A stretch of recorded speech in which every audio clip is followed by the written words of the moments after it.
G'day, fellas. And welcome to game number 5 of the Outback Octagon. It's game number 1 and day number 2, but game number 5, I think we're probably just going to refer to them as their actual game number. It's going to get pretty crazy when we start getting to double digits. I remember when I turned 10 and my dad was like, wow, you're double digits now, son. Yeah, Dad. Yeah, I'm 10 now. Watch out. Watch out. I'm like you. Anyway, let's get into it. Today, we are on Tasmania. You may remember this map from Outback Octagon number 2.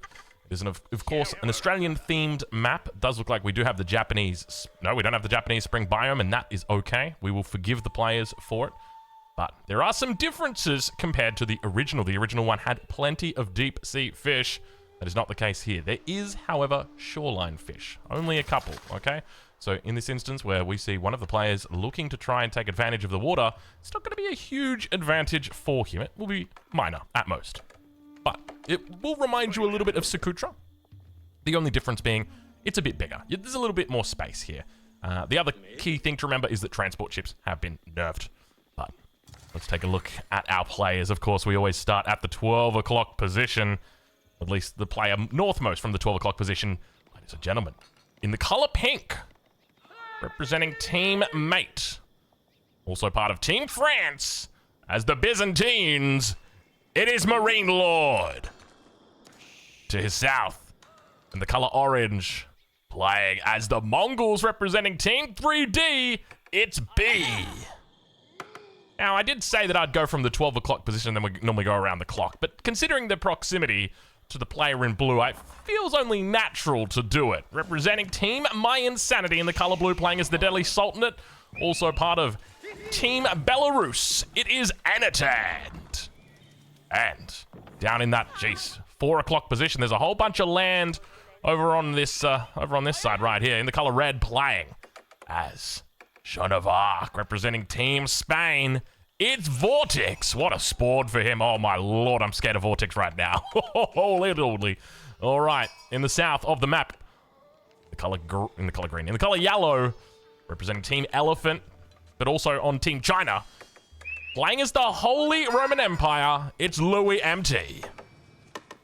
To his southwest, in the color purple, playing as the Japanese, representing Team Liquid, but also the Team UK. Well, actually, Team Sweden.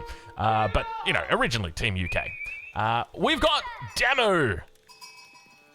And over towards the west side of the map, in the color teal, playing as the English, representing Team Sweden, it's Baltoon.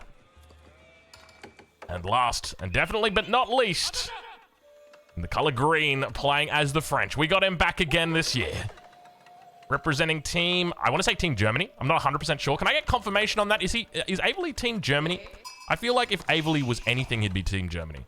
He's such a cool character to not be Team Germany. Hold on, I'm just going to wait for chat. Yep, I've got confirmation. He is Team Germany. Okay, I knew it. All the cool people, Team Germany. All right, let's introduce him again. In the color green, playing as the French. Representing Team Germany, it's Avely.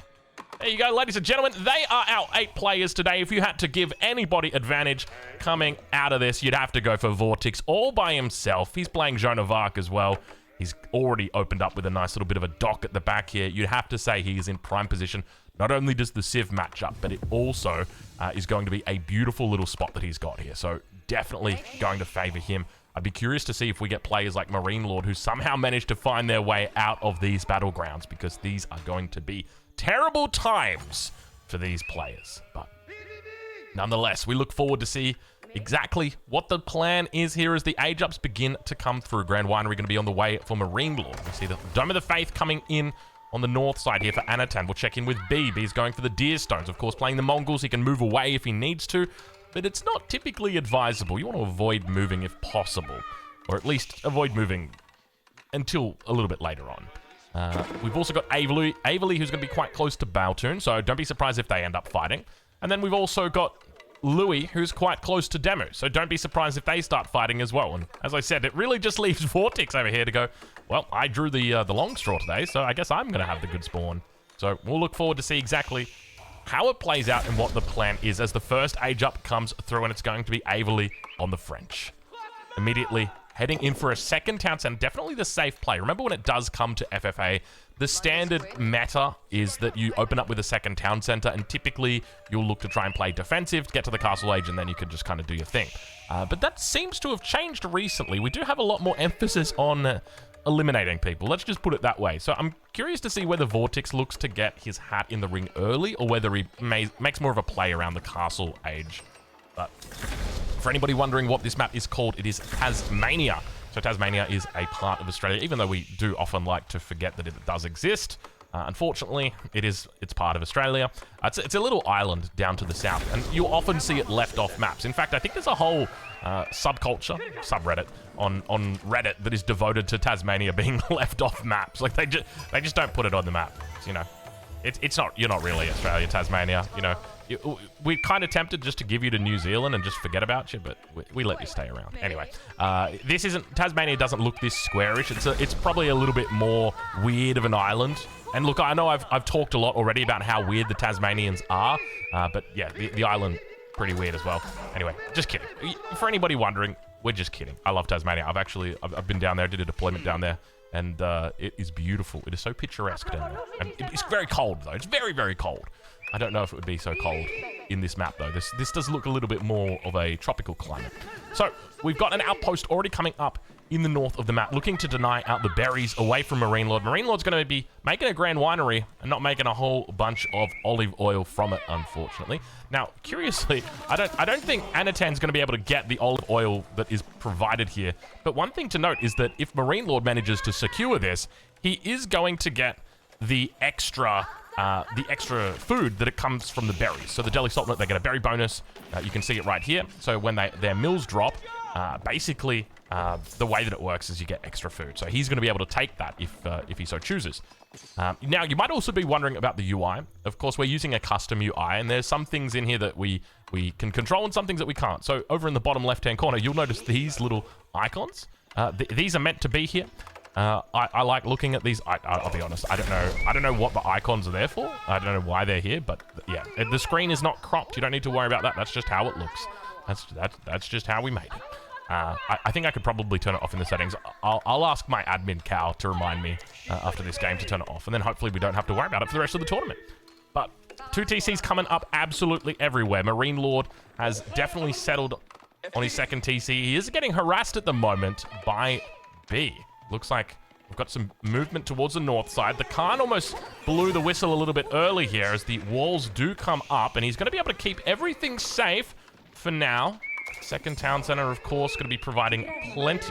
Was that the king just chilling right there? Has MarineLord forgotten how to play FFA? He's spent too much time over in Spain and just said, we forgot. Lamette and I are going to be coming up shortly. Vortex reaching the feudal age. A little bit delayed here, and I think this is probably the consequence of going for these water openings. We can see both of these players that have gone for water have been quite slow to age up. And to be fair, they're not the only players that have done it, but hold on. DeMu's trading. DeMu's trading on... Hold on a minute. What is this? What? We've got... Okay, new strategy. I pick the Japanese. I build a dock. And then I trade with the coastal trade post, and nobody knows. It's the perfect crime. What the heck? I don't think we've ever seen someone do this. I was scared at one point. I'm like, you're not allowed to trade, DeMu. Like, you can't be trading, sir. And he's just like, watch me. And he really did it, and he's doing it. And if he stays on 1 TC, and he goes up for a castle age, let's have a look at the resources he's got. He's going for castle. This could be big. This could be huge. This could be massive. But speaking of castle age, Louis MT about to be our first one up for the triple, baby. It's going to be Louis. He's going to be looking for relics. Let's take a quick peek. We've got number 1 down here. He's going to be picking up number 2 on the top side. Number 3 over here if he wants to extend. I did just hear a whole bunch of relics getting picked up. I don't know if that was 2, 3. We've got 1, 2, 3, 4, 5, 6, 7... I don't know if I counted that one. 8, 9. There's a lot of relics out here. We'll go with there's 11. That's how many the map has spawned. Let's check in on that north side of the map, though. All right, we're going to ride on board here with Vortex, just so we get a little bit less notifications. Because riding on board with Anatan, he's playing as Delhi, and it's just going to keep popping up those technologies. I think that's part of the reason why. But I think Vortex will be safe for quite some time. Second TC going to be coming up for Vortex as well. Beautiful little spot he's got here. The double gold together with the berries. Very happy camper. Sacred Site looking to be captured by Anatan. Averley is in the vicinity if he wants to stop it. And, I mean, it's one of those things where do you really want to do it? And you can see he's not. He's just going to be doing professional scouts instead. Age up comes through. Baltoon going to be looking for that castle age. Actually, hold on. Baltoon, there we go. Looking for that castle age. Finds it with the King's Palace.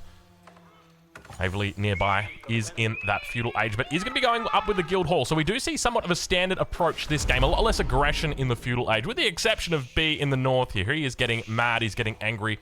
It's almost like he's picking on MarineLord, and I think this is definitely something that is worth doing. You've got the 1 TC Delhi over here. They're not really that scary. And then you've got the 2 TC Byzantine, and you know what he's thinking. He's thinking, hell yeah, I can take this out. But I'll be honest, like the one battering ram, I don't feel like this is really going to get much work done. Maybe I'm wrong here, but every time I end up attacking with 1 battering ram, I end up regretting it immediately, dude. I'm just like, why did I do that? Lament and I, keep in mind, they've got that additional ranged damage reduction, so they're going to be quite tanky throughout this fight. MarineLord intentionally puts 8 vills inside the town center, so he's going to be able to focus down those archers in the event they pop out of the ram. So there they go. You'll see him switch the town center onto the archers, or at least he should if he was a good player. He's not doing it. He's just focused on the Lament Knife for the moment. But the numbers continue to build here for him on the defensive. Needs to try and keep this TC alive as much as possible. Can always look to pop the vills outside and hit that battering ram as well. They do have the torches ready to go, but MarineLord could be in trouble right now. This is starting to look really, really good for B. The numbers have absolutely dwindled, and keep in mind that once you've got somebody who is weak, that means that all of the lions will start to surround them. And with MarineLord now losing this second TC so early in this game, it's only a matter of time until Anatan brings his gaze in the direction of the Frenchman and says, adios, amigo. And I appreciate that. It was not French. He says, bonjour. No, he says, what? How do you say bye in French? C'est la vie. Don't hurt me, please. Please don't hurt me, French people. Keep going to be coming up for Averley in the middle of the base. Beautiful keep location as well. Is it not C'est la vie? Au revoir, au revoir. Thank you very much. Look, I knew it, but it's one of those things that you forget, right? Like, in your life... Hold on. What's going on here? Hold on, what's going on here? We've got a little bit of relic security coming through. Looks like Baltoon going to be able to snipe one away. 3 relics in the bag. Holy moly, Swabi is already online. Keep is coming up. Blue EMT is absolutely blitzing this game right now, and I don't know whether Dem is going to be able to find time. He manages to hit the castle age, but is he going to be able to actually take out the Holy Roman Empire? That is going to be the question, because arguably Louis is on the best FFA civilization in the game, and oh, poor MarineLord. Oh, poor MarineLord. And look, this sucks, but this is part of the reason why I decided to introduce a second game for each player every week, because I was thinking about it, man, and I was like, you know what? Playing a single game of FFA once a week and then just getting 2v1, it feels terrible, man. This gives him a second opportunity next game, because unfortunately for MarineLord, on the pink today, he's probably going to be the first player eliminated. This is really tough for him, right? Because there's 2 players that just both want him. And it made sense from B's perspective to come after MarineLord. Number 1, he's the biggest threat. He's a huge threat in this lobby. And number 2, he's gone for a 2 TC opening. So B says, wonderful, I'll look to take advantage of that. Now the question's going to be whether he's able to secure the kill. King out to the transport ship. Oh no! B's made a little bit of a mistake, and the King gets inside, and now all of a sudden, a whole new world. I could not hit that note. I started too high. I gotta go back. A whole new world. There we go. MarineLord's off on a whole new world. The trouble is, town center under pressure, second landmark over here. Now, keep in mind that when it comes to the way we have decided to award points, in the event that you're eliminated... Oh, no! Goodbye, MarineLord. Okay, so we changed the demo ships so that they now just one-shot transport ships. We said there's no messing around right now. If you are a transport ship, you just get destroyed by demo ships. Like, we're not playing games. We're not doing these silly little things. MarineLord gets blown up very quickly. Rest in peace, little guy. Oh, you hate to see it. You hate to see it. But hey, game number 2, he's got an opportunity there. Let's check in as now Anatan looks to force a fight up against B here. Oh, my lord. Meanwhile, down towards the south side, nothing really happening over here. It's just pretty much going to be the fight in the north. And these guys, they're going to get a fair share of the points. That is for certain. Especially B, who picks up not only first blood, but he picks up a kill in the feudal age, which is more points than a kill in the castle age, more points than a kill in the imperial age. I think his cleanup here should be okay. He's got a decent number of Keshiks that have come out.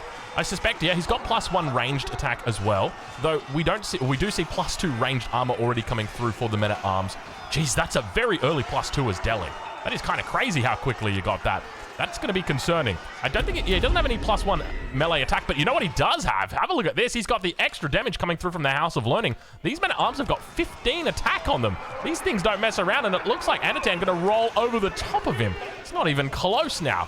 But hold your horses, ladies and gentlemen. We got a third party. We got a third arrival right now. Oh man. All right. So I'm just looking right now at what happened. I'm trying to read the chat because people are saying that there was a bug. So I don't know exactly what happened here. We'll have to wait and see. Oh, King's on the run. Oh, King's on the run. King's gonna go down. There ain't no way. Hold on a minute. Is there a chance Averly gets this? The block comes through. He's not gonna be able to find it. And Anatan picks up the kill. So I'll have to double check and see if our admin, can you ping me? In the Twitch chat and just let me know what's going on if there's anything that is different to what I think is going on, if that makes sense. Otherwise, you're just being chilling. Let's take a look down on the south side. We haven't really had much vision down here yet. Obviously, DeMu has been going for some secret trade. Yo, what are these trade ships doing? Excuse me, trade ships? Not now. Now. Oh, he's been found out. Oh, the Carrick's down here. Have a look at this. Of course they've stopped. They've got nothing to do. Oh my lord. That is not pretty right now. Louis MT completely shutting down DeMu. The transport ship died and the king never got rewarded. DeMu gonna surrender right now. He just says, you know what? I'm not gonna be able to deal with it. We can see the Monarch is out right now. So those points will almost certainly go over to Louis MT. We do technically have a rule against surrendering, but it seems clear that DeMu, after getting his trade shut down, just realized there was no real ability for him to maintain a defense. So his king does stay out. So those points will get awarded over to Louis, even though the king is technically not in play. Yeah, I'll have to double check what we're going to do with regard to that, the extra population not being awarded to a player that gets a kill with a demo ship. Didn't they fix that bug? Wasn't that a bug that they fixed? I mean, in the end of the day, right, like, it doesn't matter because B died. But I'm pretty sure, didn't they fix that bug? I'm 99% sure. Anyway, we'll worry less because if I had to give... Okay, so if I had to give, like, optimal positioning right now to anybody, it's got to be Louis, right? Because he's gone down and he's picked up this kill. He knew where the king was, so he's just gone straight for it. You'd have to give it to Louis. You'd have to say the advantage is there because not only does he have the kill, he's managed to make it to Imperial Age, and he's got decent relic numbers. He's on 4 relics at the moment. He's got the Tithe Barns already through, and he's got the Elite Knights online. He is feeling very good about himself. The biggest problem that I feel like we've had here is that Vortex, he's just gone straight up to Imp and he's just kind of chilled. And it definitely feels like there is a lot more aggression in lobbies. And naturally, you need to be more aggressive if you want to pick up kills. Because it's just going to get to the stage where if you don't, you're going to be left at like 20 minutes, as we see right now. You don't have any kills, and you're sitting maybe 200 out of 200 or something like that. And you've got a bit of trouble, let's just put it that way. You can see that he's actually moved docks around the map here just to try and pick up all of the extra fish that were here. Of course, with no deep sea fish, it makes it quite a bit harder. But Louis MT, definitely going to be our favorite now heading into the 20th minute. Let's check in with Balchun, one of the Swedes here, and see how he's doing as he begins to position himself for the late game. Berkshire is up, King is in the town center nice and safe. University's coming up online, beautiful farming economy. King's Palace in the back of the base. Always nice to see a little bit of a spread on those landmarks as well. Meanwhile, we've got Averly, who is just to his north, who continues to posture, looking towards a bigger threat, Louis MT. Now, at this stage, you still probably wouldn't convince other players that Louis MT is the big threat, but I know if I was playing if I was playing like a quick match lobby, you would have been called out like 7 times by this point. you would have been absolutely called out. You know, oh, he's playing Holy Roman Empire. He's got all the relics in the game. We can actually see on the UI, he's got 5 relics. So that is a huge amount of relics. And now we've got Elite Royal Knights from Vortex facing off against the Elite Knights coming through from Louis. He's outnumbering his opponent by quite a bit here, but keep in mind that these Elite Royal Knights, once they're fully upgraded, should actually be quite a bit better than the standard Elite Knights that we do see here from Louis. So far in this game, a lot of cavalry has come out, and stone walls now coming up around the outside. Keep in mind that with Tasmania, there's always the ability to just come in and do a bit of a drop on the backside. So even if things aren't going well and Louis MT's running over the top of you... Wait, why am I hearing that sound? Why is it giving me that sound? Because we're not watching the Ottomans, right? We're watching Joan of Arc. Is it that Joan of Arc is getting XP upgrades? Perhaps that's what it is.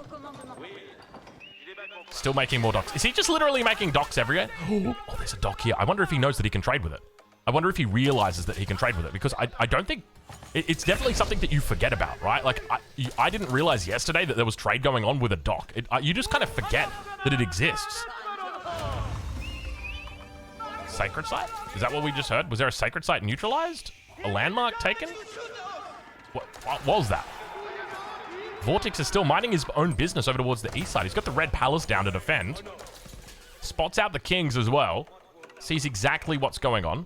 But at this point in time, we've got... I wouldn't necessarily say it's a stalemate. We've just got a little bit of a... you know, a breathing period.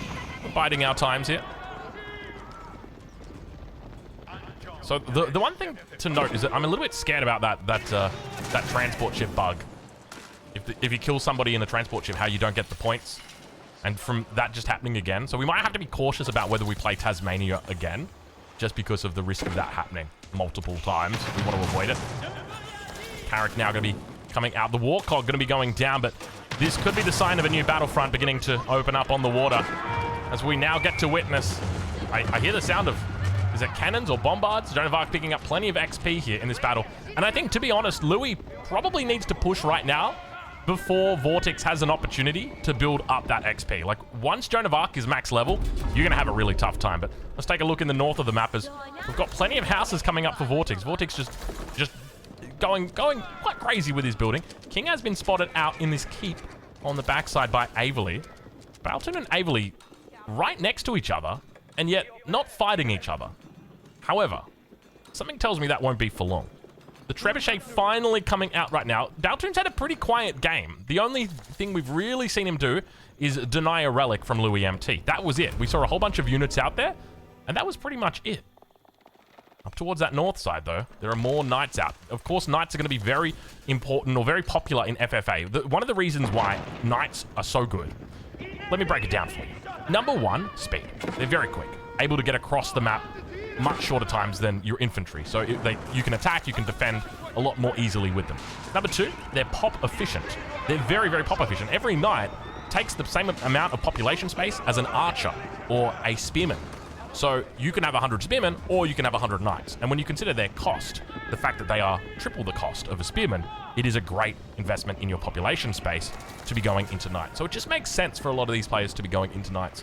And there's a part of me that thinks, like, should we nerf knights for FFA? But, you know, I want to try and keep that experience that the players in Outback Octagon have exactly the same as we get in Quick Match when we queue for FFA. Obviously, there's small differences that we have to make to offset the whole points ruling and whatnot, but it's one of those things that I've definitely considered just because of how strong and how prevalent knights are. It makes it very, very, very difficult to play, but I think it encourages defensive play like this. Now that we start to see stone walls coming up for Louis, I like this a lot, and I really love his positioning here. And you can tell that Louis plays a lot of FFA just by the fact that these stone walls are coming up so early into the game. You know, he's not waiting until the 40-minute mark when he's really under pressure to get them down. He's just going quite early, but have a look at this. Vortex has realized there might be somebody in the game who he can potentially snipe the king from. Anatan, while he's in the Imperial Age, could be a potential victim. And at the same time, Averley spots it as well. Meanwhile, back towards that south side, where are those trebuchets? We spot them. The trebuchets are spotted out, or at least the military units here for Baltoon are spotted out by Louis MT. Now, when it comes to the kings, where's the positioning? So we've got the Red Palace here. So realistically, it's going to be difficult to actually get to that king and to get through all of this. It's not going to be a simple task. Where's Louis's army, by the way? Oh, it's down here. Oh, you got to be careful, son. How much has he got here? 12 spears, 38 crossbows, and 32 men-at-arms. You're asking for it, boy. You are absolutely asking for it right now. And it looks like he's going to do the right thing and actually go for a counterplay. Now, keep in mind, back at home, there's actually nothing to stop him just running it down mid if he wanted to. Doesn't look like he's going to be doing it. Once again, we see Vortex revealing the king. Cannon's now going to start coming out for him as well. All right. Keep getting a little bit of damage in. Kind of wild to see players so close to each other yet not really fight.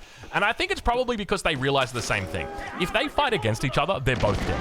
Because there are 3 players in this lobby that are quite strong. And despite their proximity, it is in their interests to avoid battling against each other. Because if it happens, it's just going to end up with, you know, Vortex coming in, killing Averley. And now that Averley's dead, you know, that's just going to leave Balchun just there to really cop the brunt of the next attack. So I think it's probably a smart move that they avoided fighting. You don't always have to fight people, and I guess that's the other thing about FFA. There's nothing that just stops you from saying, "Hey, man, I'm not attacking. I'm going 2 TCs over here. You do your thing, and I'll do my thing." A little bit of ships out on the ocean. Of course, there can be circumstances where you look at it and you're like, "Oh, that's a little bit weird." Like they're quite literally in each other's bases. Here it's a little bit different. You kind of got that, it's almost like the demilitarized zone. You've got like South Korea here and North Korea here, and just no one gets to step in this little part in between. Like you can see that he's not even able to finish the wall that's here, just simply because the Berkshire Palace denies it. It is truly the demilitarized zone. All right, night numbers building up for Vortex here. And it is definitely a bit of a stalemate that I'm feeling it right now. It's almost like players don't really know what to do or where to go. I feel like, if anything, the power is with Louis. This is the same problem that we ran into yesterday, where you have to stay under the radar, right? Like, if Louis can kill someone right now, but if he does, immediately, he becomes targeted, right? Because we've got 5 players in this game. You take one of them out, it goes down to 4. That's 3 other players that can just say, "Hey, Louis's got 300 pop. We need to take him out." And Louis can't do anything. I mean, he can defend 3v1, but it's going to take a long time to kill him. But he's not going to win by doing that. So the smartest thing for Louis is actually to stay under the radar and just keep chilling out. And so I think this is just the perfect play. The fact that he's not looking for any kills right now. And this is just when it comes to the nuance of FFA. It's one of those things that you've got to be so careful about. Especially in a competitive environment like this, where points are really what matter. Obviously, the victory is the most important thing. Stone walls going to start coming up in the north of the map for Enatan as well, looking to try and secure the base up a little bit. Definitely the right call. Remember that we've always got the opportunity for a drop around the backside, so that's something that we'll have to keep in mind as villagers get forced back. I think for Louis, a smart move would just be to do what he's doing. Force the opponent off resources and just say, "No, you're not allowed those resources. You're not allowed these resources. These are mine." So you're not directly getting a kill or influencing that player, but you are saying that those are my resources. Those are my lands. Get away, buddy. Outposts starting to come up for these players across the map. Really important to do this in your FFA games. Get a lot of outposts down. It gives you, basically, it's map hacks, right? If you can connect an outpost in every single position, you can have map hacks because you can see everywhere on the map. So that's a really, really important thing, and we can see players are now going to start doing that. Meanwhile, up towards the north side, Zebex begin making their way down.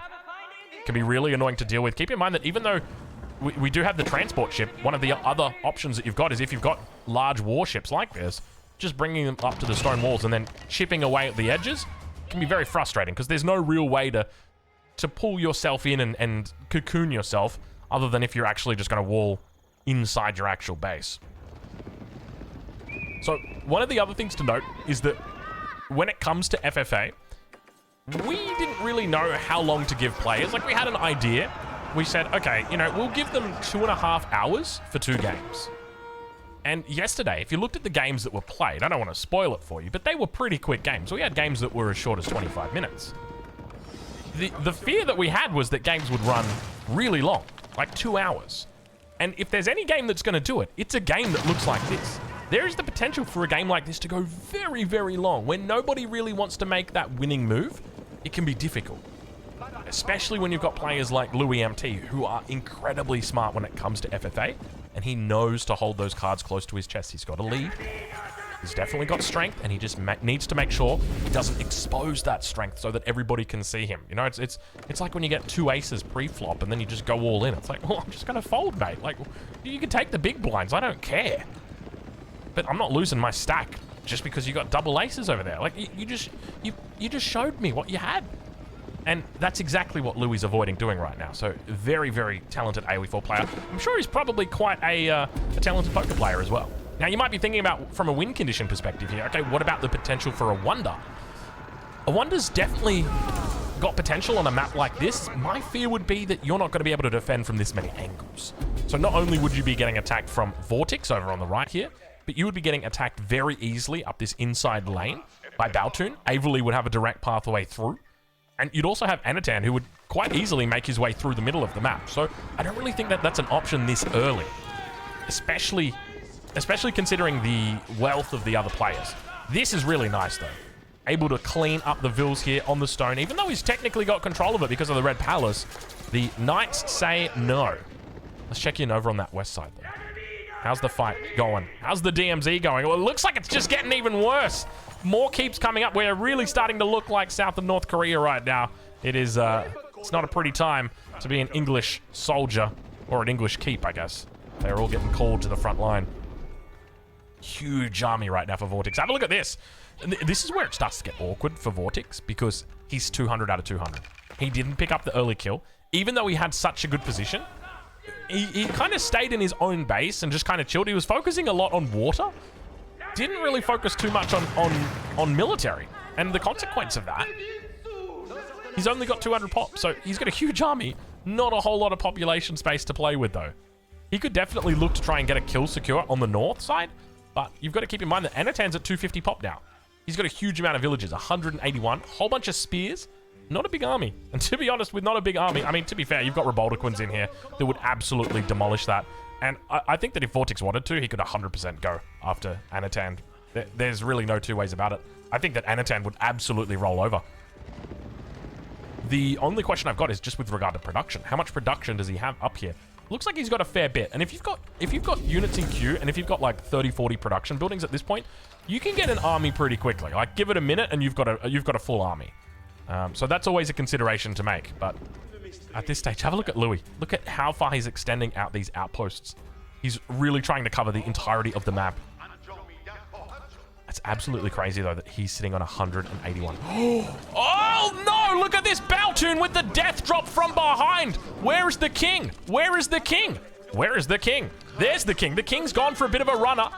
Baltoon, he's trying for a snipe. Not going to be able to find it, though. The transport ship got taken out. I didn't even see what took out the transport ships. All the bombards are going to get taken out. Nice try, Baltoon. He deletes them all and says, you know what? They're not going away. Wow. Jeez Louise. That could have been bad. That could have been bad. But fortunately, Anatan, he's awake today. The keyboard is indeed plugged in. And he says, I'll see you later, mate. I'm going to move my king to another castle. Over on that top side, we can see the Zebex from Anatan continue to harass the villages and walls of Vortex. No direct battle just yet, but hold your horses. Vortex might be thinking about making a move. Now, keep in mind, if he is going to be making this move in this direction, he's going to be picking on a bigger fish. You know, they say that there is always a bigger fish, and in this case, the biggest fish is 100% Louis MT. He is a scary beast right now, but have a look at this. He could have a bit of trouble coming his way. Elite Royal Knights coming through from Averly at the same time. We'll have to keep an eye out as to whether there's any more potential drops coming through on those backsides. You can see the demo ship is out here, but I tell you what, that was very, very nice by Averly to go for that one. The reality is, like, you could try and do something here on the Red Palace, but once again, it's just like, I just run him over to the outpost and he's alive. He's broken through the walls. Where's the king? Where's the king? He's spotted out the king. He sees it in the town center. Keep in mind that he's got emergency repairs. And, okay, he's moving the king off to the Swabia. And probably going to move it into the keep. No, is he going to run it? Where is he going with the king? He's throwing down 2 more keeps because he knows that this could be bad. But fortunately, his opponent, Vortex, falls back for the moment. Gives him a little bit more time. King is a fish out of water. Needs to have some protection around him because right now he is, well, things are a bit scary. We can say that much. You know, when it comes to FFA, one of the things that I love to do when I'm playing the Holy Roman Empire is always have that keep next to my town center. It just guarantees that I can pop the king in or out of the town center into the keep. Just makes it really easy. But the resources are slowly getting mined out on this map. A lot of resources in the bank for these players as well. Baltune, 26k food, 22k for Louis, 29k for Anatan, 14k for Vortex. Averly only on the 8k at the moment. Demo ships coming around the back, looking for any transport ships as another carrack goes down. Very small skirmishes out here on the back. Indeed. I don't know what was just said, but I got to agree with that. That was a great point. All right, so 2 more keeps now coming up here. This will definitely keep Louis MT safe for a little bit longer, and he does get the rewall in at the top side, and we have just got stalemates on every corner. And you know, naturally, the first game in for these guys, it's going to be like this. They're feeling each other out. They're trying to work out. You know, it's kind of like the first round of a boxing match or an MMA fight, and you know how the fans start booing at about, like, you know, 2 minutes through and they haven't hit a punch yet? It's the exact same thing here. Do you guys want me to start booing? I will boo if you want me to.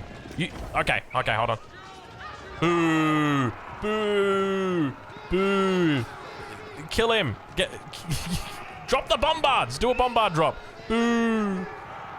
All right, let's let's check in with Anatan on the north. You can see at the moment he's got quite a bit of gold stacked up. 14k in the bank. There's an opportunity there.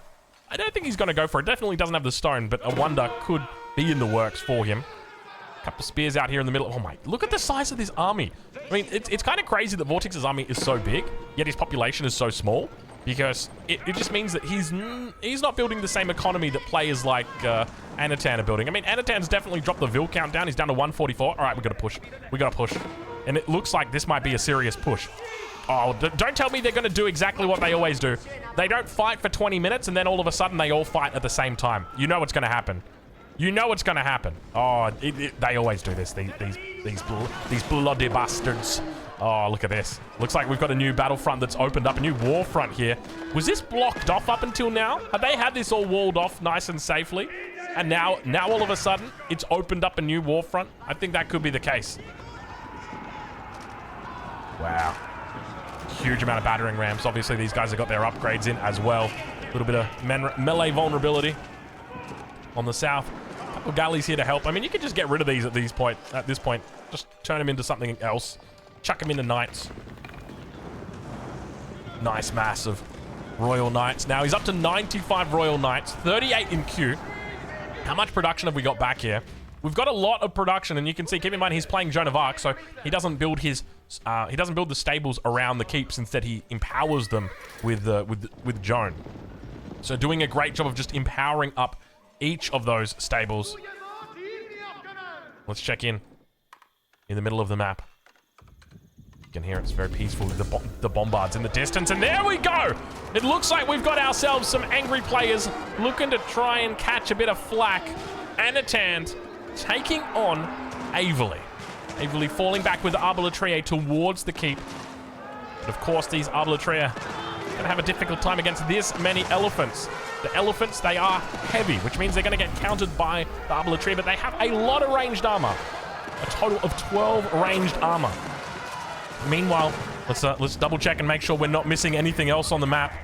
Looks like we've just got Vils for now. Bombard's going to start working their way through.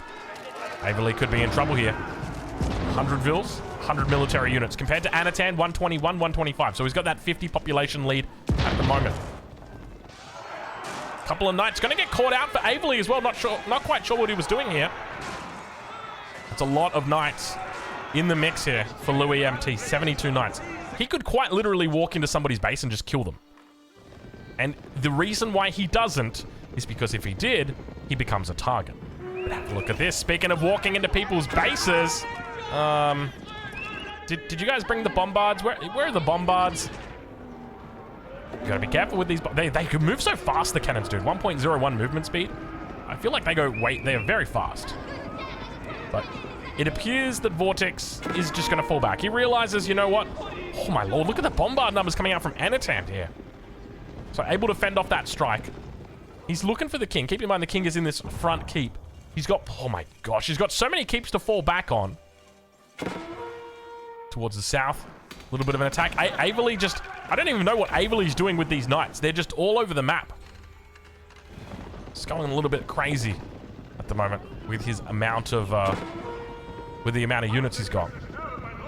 Keep in mind he's only on 200 pop. 3 players on 200 pop, 2 players on 250. Everybody maxed out right now. Ville's going to get caught out of position, Anatan's Ville's. I guess he can afford to lose a couple. We'll allow him. Meanwhile, Baltoon going to be looking to push on the south side. But you've got to remember that with the army that Baltoon's got, if he pushes into Louis MT, if Louis MT... He's going into scouts. What's the idea behind the scouts? Is he just training scouts to try and get them into the map, to try and get an idea on where people's bases are? Maybe that's the play, because that can be quite important in the late game, getting an idea on what people's bases look like. But the trouble that Baltoon is going to have now with this push is Louis can clear this instantly. And if he doesn't clear it, he's just going to have reinforcements. He's so damn close to the front line here. So you've got to be really careful with pushes like this. So the smart thing is to... Oh, look at this. The smart thing is to move up. He's got the walls here, so he can keep the Springald safe. Behind there, we also start to see some mangoes on the back. Bombard as well. Stonewall Gate with a keep behind, or with a tower behind, and you can see the amount of knights that are here. Louis, look at the resources in the bank. Look at the resources in the bank. He's almost floating 100k resources. Louis got a huge amount of knights. Spears are definitely going to be happy to try and take that fight. But of course, Louis falls back. He knows what's right. Meanwhile, towards the east side, the knights continue to jostle. More units jostling. Towards the top side, Anatan just minding his own business, and everybody locked in to this state of stalemate. Continuing to add in more units. The hand cannoneers start to come online now. Let's take a look and see how this positioning is happening. We don't see a huge amount of siege. Like, there's no bombards in this army. There's no mangonels in this army, and that's the consequence of not really having enough population space to do it. The other thing to note is there's no cavalry in this army. So while Baltoon's got a lot of resources in the bank, he could make 82 knights if he wanted to. He doesn't really have the means to support that. It's largely spears. It's largely men-at-arms. Now the bombards are indeed out. Springald's going to be looking to move up and pick them off. They've obviously got their roller shutter triggers now coming through, but have a look at this. We've got Averley that's pushing down. Hold on. Oh, we might have a bit of coordination here. Maybe players have realized, hold on, Louis MT's in a good position. He's got lots of relics. He's playing the Holy Roman Empire. He's been scary for a while now. Surely he's going to be in the best spot. And you can see that Louis might be caught out. He might be piggy in the middle right now. This could be tough. And the truth is, when it comes to this kind of teaming, this is perfectly acceptable if you can justify it. It needs to be justifiable. You need to be able to convince other players that, yeah, this is the right thing to do. And it needs to stand up in a court of law. And I tell you what, he's been a threat for a while. You know, 20 minutes ago, I would have said #1 by far. Now, #1 by a little bit. But still definitely #1 in this game. The biggest threat, that is for certain. More keeps continue to come online for him as well. He's looking to put up a 4th keep. Brings everything back towards these keeps, which is exactly the play. You want to avoid fighting at all costs, and then when you do fight, you want to fight each player one at a time. That's the theory. That's the general theory when you're defending against multiple players. You don't want to fight them at the same time. You want to fight them one by one. You want to fight them and then eliminate the army, and then fight the next guy, eliminate the army. That way you minimize the amount of risk associated with those events. Let's check in with the army for Averley in the north. We also see the elephants for Anatan. And it looks like we've got a couple of units being caught. Vortex now looking to escape. We don't see any re-wall coming through. I tell you what, that would have been quite funny to see if he managed to get a re-wall in. Not going to happen. Just defends, holds the position. Culverin, Mangoes, couple bombards over towards the west side. More. Oh, look at the siege. We are seeing the siege of Louis MT right now, ladies and gentlemen. It is a slow and it is a methodical push, but the 200 population players have decided that Louis MT with his extra 50 population is a big threat, but not big enough to stick around. Vortex says, you know what? I feel like I may have bit off more than I can chew. I'm just gonna back out here. Now, I wonder, see, Vortex could look to try and penetrate through the main defenses of Anatan again. Where is that king at? King's back in the keep back over on this side. Another couple of knights coming through. Rewall comes through instantly from Louis MTs, not messing around here. And now the knights are breaking through. A couple cannons as well. Joan of Arc's there, still only level 3. Where's that king? King's back here in the Red Palace. It's definitely quite safe back there. Vortex trying to make a move. And now we see a bit of a siege coming in. Anatan also bringing in units from the north. Going to be preventing that expansion of the French. More northward hand cannoneers. Oh my lord, look at the size of this army. Hand cannoneers together with the elephants. Able to frontline here for it. Anatan looking to push down Averley. Keep in mind the score difference between these two. And oh my lord, Anatan absolutely demolishes him. Bombards in the back are definitely going to help this steamroll continue. Reinforcements on the way. It's going to be more bombards coming down, but we start to see the rebuild or the rewall not quite in just yet. Vortex gets caught. Runs away. Says, you know what? Probably wise. The rewall finally does come down. He's got the ability to come in from this angle. Wouldn't be surprised if we saw another wall come up across here just to stop the potential of this. But meanwhile, the numbers continue to build. Springald's looking to try and take out the bombards on the back. Plenty of siege in here, but the hand cannoneers able to deal with the majority of it. Of course, the elephant's also doing a decent job, and he's broken through. Once again, Louis MT going to fall back and try and defend. He's got plenty of siege. Oh my lord, he's got plenty of units. 64 hand cannoneers attacking, getting attacked from both sides right now. A huge amount of knights comes through, and it looks like we might have a commitment coming through from Vortex. A whole lot of healing. And he's going to fall back once again. He says it's too many units. It's too many units. I can't do it. And speaking of falling back, it looks like the elephants have been defended for the most part. I think we're not missing anything at the moment. I'm trying to make sure that we're spotting out everything. Looks like we've got it all covered, at least for the moment. But we do have a little bit of a 2v1 situation. Baltoon from the left front. On the right side, we've got Vortex coming through. It's easy to justify when you say he's got that extra population, he's got the relics, he's playing the best civ in the game. The one thing that he's missing, the Launch Connector. You don't realize how good the Launch Connector is until it kills 46 of your units in a single swing. A little bit of resources in the bank right now for these guys. You can see they're starting to really stack it up. And there's Joan of Arc. Level 4 has just come through. Apologies about the frog in my throat. Level 4 has just come online for her. That's going to give a huge stat bonus. But once again, Vortex falls back. He says, hold on, I need to regroup. I need to reposition. I've got plenty of knights that still need to come through. Meanwhile, over on that west side, it's a slow and steady siege by Baltoon. And when I say slow and steady, I mean really slow and steady. Have a look at this. What have we got going on over here, Baltoon? What is this all about? Have a look at the walls. I like how he's utilizing the walls of the opponent to make his own walls. And now the cleanup. Keep in mind, he wants to try and... Oh, the knights get caught! Huge little pincer right there. He's taken out about 5 or 6 of them. 4 of them going to be running through. Hand cannoneers together. And you can see just how easily Louis could clean this up if he wanted to. But he allows Baltoon to escape once again. And it really feels like we're watching a kung fu fighter in a back alley. Just saying, you know, he's got the little hand and he's saying, come over here. Like, watch this. Come here. Come here. And they don't want to come close. They'll be on. Look at the size of the army, but look at Louis, 210 military right now. Good luck trying to beat this guy. He knows exactly what he's doing. He's got so many resources in the bank. And you got to remember that when it comes to fighting with huge army, Lanchester's square is always going to take the advantage in fights like this. The hand cannoneers are just going to demolish through those knights so quickly. It will keep the majority of his own knights alive. And it will mean that that 212 is going to stay high while that enemy's army is going to fall so damn quickly. He looks to push out. He knows that he needs to fight these guys one-on-one. He can't fight them both at the same time. He can't allow them to build up that same army strength that he's got. He wants to just completely engulf the enemy with his own army. Meanwhile, towards the north, it looks like we've got another push coming through. Ablatrier together with Randy the Reboldequin.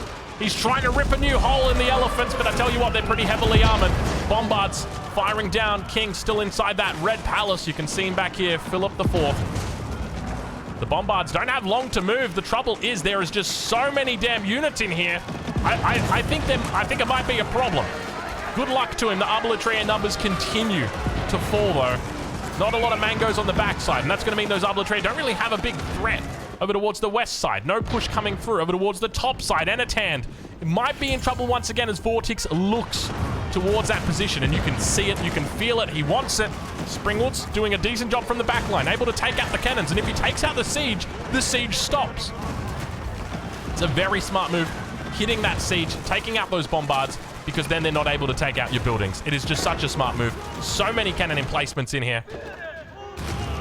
You know, one of the changes that we made in Outback Octagon 2 that we actually reverted in Outback Octagon 3 is that we doubled the cost of emplacements. And the reason why is because players would get a whole bunch of cannon emplacements and they'd put them together, and it was very hard to push into that. And I think I remember why we did that. We'll have to review this rule, or the removal of this rule, in the next week, but have a look at this. Have a look at this. Enitand, 190 population. He's doing his best to rebuild. Ghazi Raiders together with spears now in queue.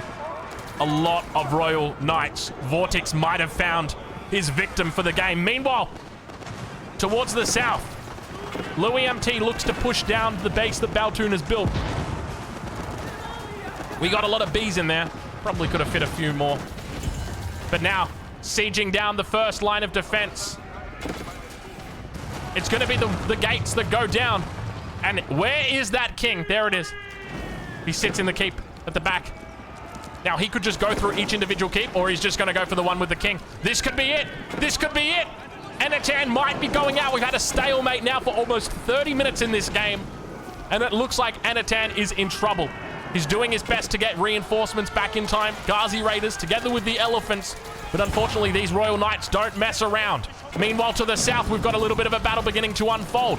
But the king is in trouble, completely surrounded. He needs to make a run if he's going to make it right now. There's a little bit of a gap if he can be found. Let's see if he's able to do it. Vortex trying to pick this king off. He's losing a lot of units, down to 185 population. The king, he finds the gap. He makes a run towards the keep, and he lives a little bit longer. And Enitand cleans it up. He's done this before. Come on, you don't remember? He's seen exactly what happens on Uluru. He's done the gauntlet. This is easy. This is easy. He's not even stressed, and it is an absolute cleanup on aisle 3 as Vortex loses his entire army. Meanwhile, on the south side, Louis MT says, well, this defense has been simple, my friends. I just waited for you to get bored. Oh, my lord. Hand cannoneer numbers are looking incredible for this guy right now. 78 hand cannoneers, 51 knights. Elite knights, by the way. Wow. What an absolute bait that was. And look, to be fair, it wasn't a bait, but you can see how well he... What's the word? He carved that opening. Like, there was a very clear opening that it was like I was watching Moses part the Sea of Galileus. Is that what he did? Galilee? Galilee. He parted the Sea of Galilee. Is that right? I'll be honest. I was indoctrinated into Christianity as a child, into Catholicism. And I think I pulled that one out of, like, you know, grade 3. The Red Sea. It was the Red Sea. Come on, man. What's the Sea of Galilee? What the Galileus? Galileus. That's a Simpsons reference. That's where that one came from. I got my religious class mixed up with my Simpsons episode at 6 p.m. I apologize. Oh no, it's Dr. Sayus. Oh my lord. Oh, jeez. You know, sometimes you get them, sometimes you get got. And today I can say Vortex got right there. Like, that was impressive, man. That was kind of crazy how well he cleaned that up. Vortex is building a wonder. Vortex says he's had enough. He's like, hey, he's flashing his resources around. He's like, hey, check it out. I got a wonder. No, I'm not really. But seriously, but not really. But seriously. And now he puts it down. And this is one of those things where it's like, okay, we have to address it, but how much of a threat is this really? I mean, to be fair, he's got a lot of units. I don't think he can hold on against 4 people, but I respect his hustle, man. Just the fact that he's building a wonder in this situation. He doesn't have a pop advantage. Doesn't really have a resource. Oof. I don't know, man. I don't know. It could just be the case that, you know, he said to himself, if we've got one way to win this, it's the hope that we build a wonder and they don't realize that we built a wonder. Because there have been games like that before. Who was Beastie playing against when he built a wonder and the game just continued? And it was like, I think it was Highview. And Beastie built a wonder It was against the Viper, right? Yeah. And it got to like 2 minutes, and then Viper realized, he's like, oh shit. And then he's like, okay, good game. He knew he couldn't do anything, but have a look at this. Anatan going to find us around once again on Aveli's troops. They are all beautifully protected by the buildings, and you can see, look at the Ghazi Raiders. The coverage that he can get on these artillery is so limited. Compared to a fight that would happen out here in the open, these are all just stacked around here in this position, but Royal Knights, once again, on the move. Looks like for the most part, the cleanup is going to be happening. I think we're definitely going to have to go back and review the cannon emplacements. The cost of cannon emplacements, I think we might have to go back and double them. This is, you know, we want to promote defense, but we also want to avoid defense. All right, let's check in and see how Notre Dame is doing. Now, one thing to note is we don't actually have the wonder countdown up here. So I'll need to chat with our mod maker and see if we can get that wonder countdown in. But if I'm going to give you guys a timeline, I would say let's go for like 1 hour and 10 minutes. Let's call it that. I mean, we'll get our gongs in. You've got to remember that there will be gongs at the 3 minute, 2 minute, and 1 minute mark if it makes it that far. And I think Vortex has just got to do his best to encourage people not to attack him before that, and that he's not a real threat, and that it's not a real... I'm a real boy. It's like, no, you're not. You're not a real boy. You're a wonder. Stop that. All right, Vortex heading into the meat grinder once again. He said, you know what? I didn't get grinded enough in that last little bit. Let's see if we can do it again. Comes through. Okay, I'm liking it. Comes in. Doesn't get a full surround just yet. He pops the extra, the buff. What was it? The Valorous Inspiration. Gets the surround. This could be it. Oh, this might actually be it. He's got the full surround this time, and he's sieging it really quickly. Where's the king? Where's the king? Where's the king? Where's the king? How did he get in the town center? How do you get in that town center? I didn't even see him, but there's so many people in here. Baltoon is looking to get in or to defend. Look how much damage these are doing. King's going to jump out. He's going to try once again. He's no way. No way! Oh, he got sniped down. Aveli takes the kill. Or rather, sorry, Baltoon takes the kill with the bombard snipe. He says, see you later, mate. Wow. And Aveli goes down to Baltoon's bombards. Look at how many there were. He was sitting and waiting, you sneaky snake, for so damn long. And finally, he robbed Vortex at the finish line. Vortex took out one landmark. Vortex came for the second landmark. And while he was running to the third defensive building to keep him safe, Baltoon said, hey, this is my neighbor. And only one person is allowed to hurt my neighbor, and that's me. I don't see where the king was. I don't know where the king was, but the king is dead. Vortex eliminated. And now we ride on board with Louis MT in this game. Where was the king? Did he have the king? Where was the king? He must have been up here. He must have been in like these 4 keeps. The king ran around a while. Okay, look at Cascade. Cascade coming in with the facts right now. Okay, so we've gone from not a whole lot of action to a whole lot of action in a short space of time. The Wonder, the Notre Dame, does still technically stand. You know, they always do say Notre Dame will never fall. And it doesn't matter how hot the fire burns. She will never fall. And today she will stand. The question now becomes, Baltoon and Anatand both have 1 kill each. Do they think that there is a bigger fish in the pond and that they should team up to get rid of that fish? And if so, how does Louis defend against it? We've seen him already. I feel like he's got to go after his closest opponent. You have to go after Baltoon here, right? Because then that way you can kind of defend your main base and still do, you know, still get the counterattack. Let's do a quick resource check. That's something that we haven't really done this game because we're at the hour mark now. So Louis on 32k food, but that's not a big issue, right? Everyone's got plenty of food. So food's kind of like negligible here. 26k wood. Baltoon's got 365. Anatan with 7k. And he's got 7,000 gold. Baltoon, 1,200. Anatan, 800. Now the key here is to remember where this gold is coming from. This gold is coming from relics. This gold has been coming from relics the entirety of the game. He made a Regnitz Cathedral. He's been pumping these 5 relics non-stop now for close to 50 minutes. It is a huge amount of gold that he has had, and that's part of the reason why he's got this army, and it is part of the reason why the Holy Roman Empire is the best FFA civ that there is. This civilization is just on a whole nother level. Oh, lordy. He coming. He coming. So Anatan, I think Anatan, you know what I think might be happening? Anatan has said to Baltun, hey, we need to attack Louis.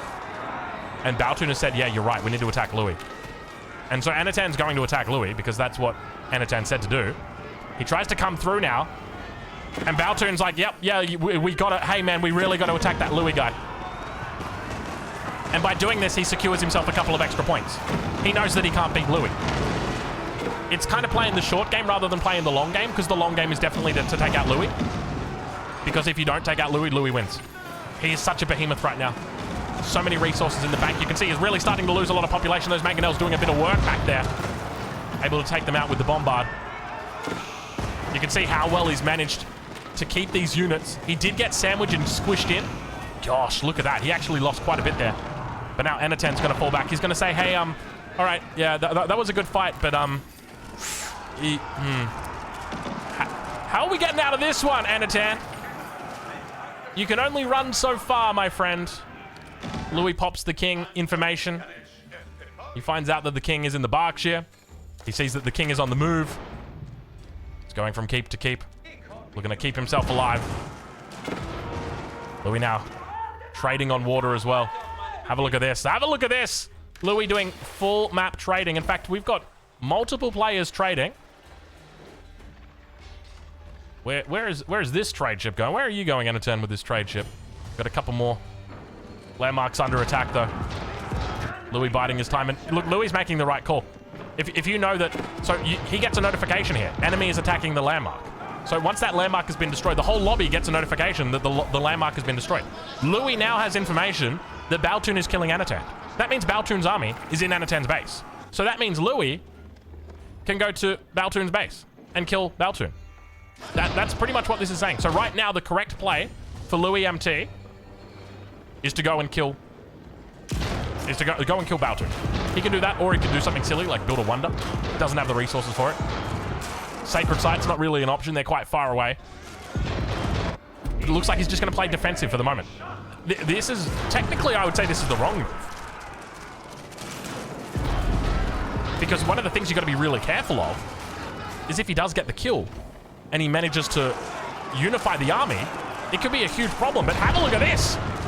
Big defense attempt coming through. A lot of spears. Ghazi Raiders looking to try and make their way around the back. Elephants come through and everything's turned white. Everything's turned white? Did he get the last landmark? I think he got the last landmark. He's picked up a landmark kill. I don't know. It was just a bit weird. Everything just turned white and there wasn't any notification. He got the last landmark. So town center here. We've got the Dome of the Faith. We've got the House of Learning. And then his our academy right here. So there we go. I wasn't even paying attention. I didn't even realize. But you know what? Baltun realized and he just went straight for it. King is still somewhere up here. I don't know, maybe in a transport ship somewhere. You can see we've got a couple men-at-arms making their way up. Yeah, there he is. He's outside of the keep, and he knows exactly where he is. Now making his way back, and this is one of the things that you've got to be careful with Louis. And this is kind of why I was like, Louis, we got to go now. You know, get in the car. Because if you don't push immediately, now you're giving him an opportunity not only to get his army back to his base, but also to get that extra population online. He's got a lot of military that he can potentially access right now. All he needs to do is just make a whole bunch of men-at-arms. Men-at-arms and crossbows. Like, you look at the resources that he's got here. You're talking about an extra 30 crossbows on the field immediately. A whole bunch of spears and men-at-arms together. All right. Defense is coming through. Keep in mind, the king is not technically, he is inside this Berkshire Palace. He hasn't really got anywhere to go, though. All sacred sites now captured by Louis MT. Not really a threat at the moment. Baltun wants to avoid fighting. I would avoid fighting right now, Baltun, until all of your army is together and until you're maxed. Because going into this is a little bit scary. He's going to just attempt it. He's running down all the hand cannoneers. Mango shots come off as well. Louis MT holding on in this position as more reinforcements continue to make their way across the map. Knights looking to come through, but hold on a minute. This is looking like a lot of military for Baltun. He's down to 55 villagers, 18 gold in the bank. This guy is not really He's not rich. He's not wealthy. We'll say that much when it comes to gold. He's got plenty of food, though, if you're hungry. Meanwhile, chasing away the siege, the hand cannoneer numbers continue to rise for Louis. He's up to 104 hand cannoneers. That is a stupid amount of hand cannoneers. A lot of resources in the bank, and Sacred Site victory is now online. Trouble is, this Sacred Site, not going to be an easy one to hold. This is going to be a pretty easy one to cap here for Baltoon.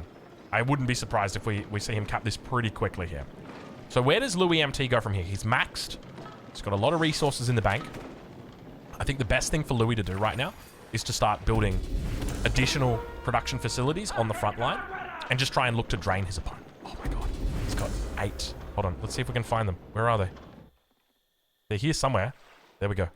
1, 2, 3, 4, 5, 6. He's got a lot of carracks right now. He's got so many carracks they appear up the top of your screen. That's how many carracks this madman has got. That is a lot of carracks. And Louis now looking to go around the outside like a trailer park girl. Is there much damage that he could do here? Sacred Site neutralized. Tries to put a little bit of a wall in here, but it's not going to be held for too long. So he can take out one of the landmarks on the backside, and he can also open up the stone wall. And Louis could just run through with his army, but I don't think that would be that advisable. The mistake... So, Louis played this game really well throughout the entirety of it, but he's made one mistake, and I feel like that mistake may have cost him this game. He left. He let Baltoon come back to defend his base.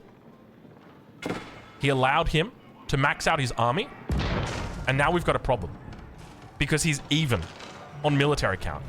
And if he's got a lot of siege, which he does, he's got a huge amount of bombards back here. 10 bombards. He's going to be able to crush through. Oh, that's a lot of culverin, though. Louis MT took that personally, and he just made a lot of culverin. Okay, all right, that is a huge amount of culverin. What are you doing? What are you going to do with those culverin once all the bombards die? I guess that's what they're designed for. They're basically, he's just defending at the moment. Now, keep in mind, there's no Sacred Site here. Louis has got no gold in the bank either. 1,100 gold a minute.